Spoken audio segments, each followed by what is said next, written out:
Annecy's International Animation Film Festival is proud to receive the co-director of Ainbo, Spirit of the Amazon, just out of the projection in Annecy theaters.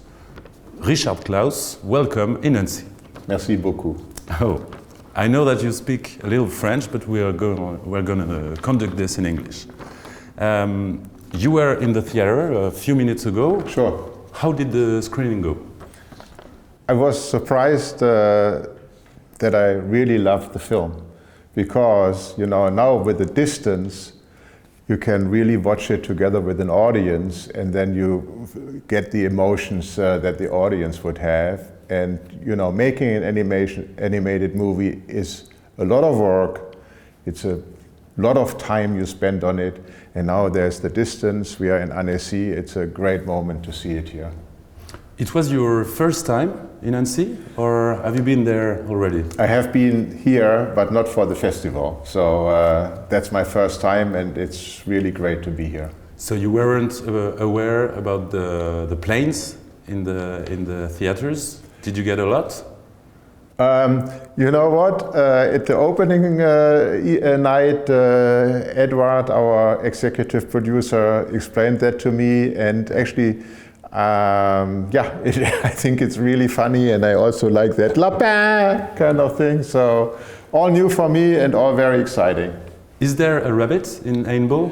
See, that's if I would have known that, we would have hidden one behind a tree, you know. But probably there are a lot of rabbits in that forest, but they are hiding when they are in Annecy because they are afraid of people shouting at them, lapin! Maybe we'll see some rabbits in your next project. We are planning to do that, yeah. African rabbits. Okay. Richard, you've been making films since almost 50 years now. Don't give away how old I am. No, but, well, I'm just going to say that your first short was in 1974. It was black and white, but you are quite young in animation compared to the film career. It's true. I mean, I co-produced a few German animated movies by the Cartoon Rotkirch company. And I co-produced a Danish animated movie, and from there I got the taste. And I have in my life not directed a lot of movies, but when I directed movies, it was always family entertainment, kids movies, and that's where my passion is. And I found that for me, what I'm doing, like I want to make international movies, and animation is the right stuff for us because it travels over the borders, what you can't say so much about European live action films. And talking about traveling about the borders, we have very good help for that from our sales agent and executive producer, Edward Nerdner from CMG, who is basically the most important person to bring this film to life. He's just behind you and he's smiling. You were speaking about crossing borders. And actually, Ainbo is a border crosser because first, this is a unique production, being the first time that Netherlands and Peru are working together. Yeah. Can you explain to us how did it change the way you work to have such influence on the production? Yeah, let me just say one thing first. Like in our European world, our whole subsidy world and all of that is only designed for Europe. So if you want to do a co-production with Peru, you don't benefit from all of these benefits we usually have in Europe from state subsidies, European subsidies, and that's really a pity, and I think we need to get away from that Eurocentric approach to co-production. So that was tough for us. Great that we could get support from the Dutch Film Fund anyway, based on a more economical scheme.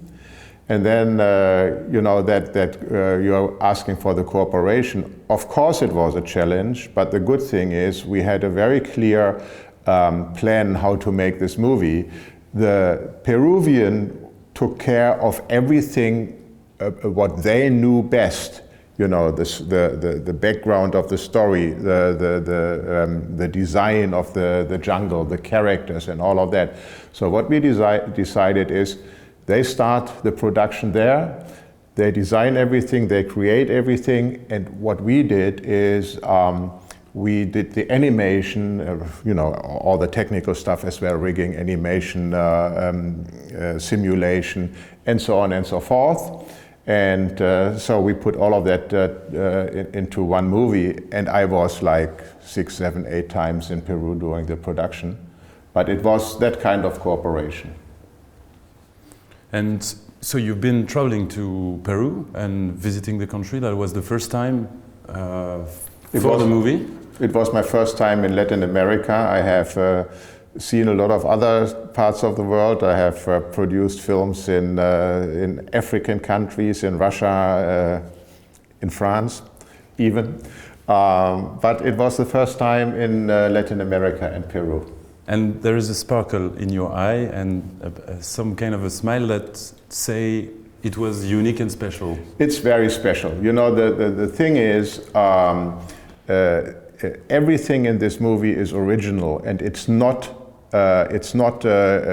created and thought out by old white men. The people in Peru we are working with, you know, they are the first, original first generation people who came from the native tribes and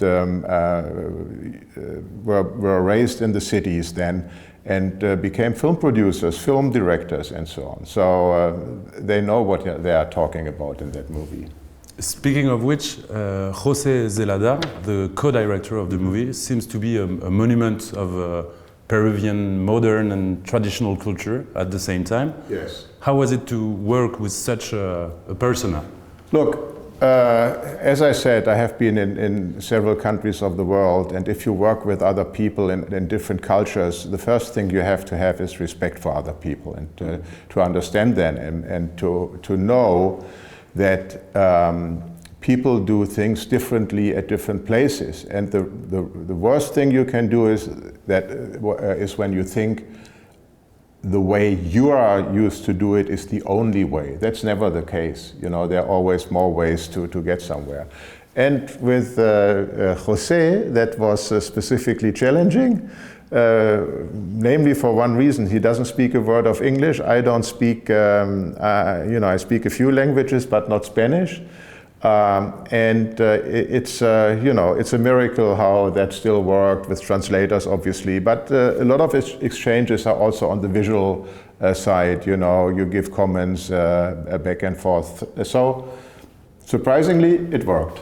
Maybe animation is a universal language, and that we don't have to share the language to have it.